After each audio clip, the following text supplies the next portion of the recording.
Laymen's evangelical fellowship స్థాపకులు ఎన్ దానియేల్ గారు 1962 సంవత్సరం జూలై మాసం 8వ తేదీన చేసిన ప్రసంగం. ఆదికాండము 12వ అధ్యాయం 1వ వచనం. యెహోవా, నీవు లేచి నీ దేశం నుండి, నీ బంధువుల యొద్ద నుండి, నీ తండ్రి ఇంటి నుండి బయలుదేరి నేను నీకు చూపించు దేశమునకు వెళ్ళుము. దేవుడు అదే విషయాన్ని ప్రతి వ్యక్తితో నేడు చెప్తున్నాడు. మన భౌతిక తండ్రి ఇల్లు క్రీస్తే ప్రభువుగా ఉండని స్థలమైతే మనము దాన్ని విడిచిపెట్టవలసి ఉన్నాము. నీవు ఆ ఇంటిని విడిచిపెట్టుదు, ఎందుకనగా నీవింకా గొప్పవాడైన ఒక తండ్రిని కలిగి ఉన్నావు. ఆయన నిన్ను కాపాడి బలపరిచి దేవుని కుమారుల్లో బలవంతులైన వారిలో ఒకనిగా నిన్ను చేయాలని కోరుతున్నాడు. శాశ్వతమైన పరలోక ఐశ్వర్యము నీకు ఇవ్వాలని ఆయన కోరుచున్నాడు. నిత్యుడైన దేవునిలో నీకు విశ్వాసమునివ్వాలని ఆయన కోరుచున్నాడు. నీ కుటుంబస్తులను విడిచిపెట్టుము. విశ్వాస సంబంధమైన కుటుంబస్తులతో కలిసి ఉండుటకు వారిని విడిచిపెట్టుము. నీ దేశము ఒక విగ్రహారాధన దేశమైతే నీ దేశాన్ని విడిచిపెట్టుము. నీవు ఒక విగ్రహారాధన గల వాతావరణంలో ఉన్నట్లయితే దాన్ని విడిచిపెట్టుమని దేవుడు నిన్ను కోరుచున్నాడు. నీవు చీకటితో నుండిన బంధువుల మధ్య ఉన్నట్లయితే అది నీ ఆత్మీయ జీవితమునకు దోహదము చేయదు. కాబట్టి దానిని విడిచిపెట్టుము. ఇది ఒక స్పష్టమైన నడిపింపు. నేడు కూడా కొంతమంది క్రైస్తవ తల్లిదండ్రులు హృదయాల్లో కఠినముగా ఉంటారు. వారింకా అన్య సంబంధమైన పురాతన ఆచారములను అనుసరిస్తూనే ఉన్నారు. ఆ ఇంటిలో నీవు ఏ విధమైన పురోగమనాన్ని చూడలేవు. దేవుడు నీకు ఒక స్పష్టమైన సలహా ఇచ్చినప్పుడు నీ విధేయుడవు కావాలి.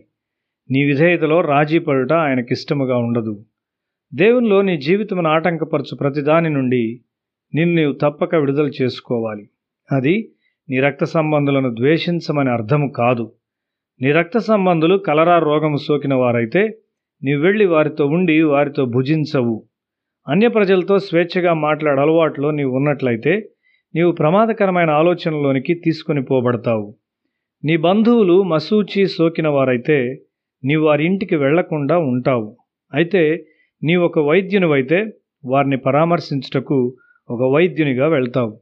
దక్షిణ ఇండియా క్రైస్తవ్యము ఏమాత్రమును పురోగము లేనిదై ఉన్నది. బాలబాలికలు మార్పు చెందినప్పుడు వారు పురోగమించరు, ఎందుకనగా వారి బంధువులను బట్టి.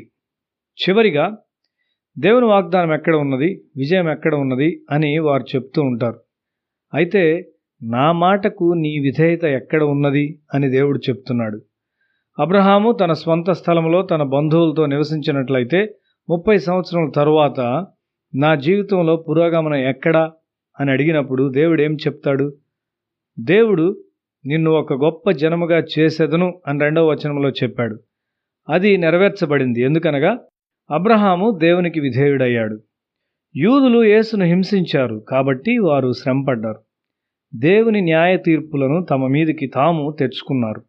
అయితే నేడు కూడా హిట్లర్ యూదులకు వ్యతిరేకముగా కత్తి దూసినప్పుడు దేవుని వాగ్దానాలు ఇంకా యూదులతో ఉన్నవి గనుక హిట్లర్ నాశనమయ్యాడు. తల్లిదండ్రులు విధేయత ద్వారా ఒక దీవెనను విడిచి వెళ్ళినప్పుడు అది వారి వారసుల తరములకు వెంబడించును. దేవుడు దీవెనను తీసివేయడు గాని పిల్లలు చాలా శాపములను కలుపగలరు. అయితే తల్లిదండ్రులు సంపాదించినది ఎన్నడూ నశించిపోదు. యూదులు చాలా ప్రజ్ఞగల ప్రజలు.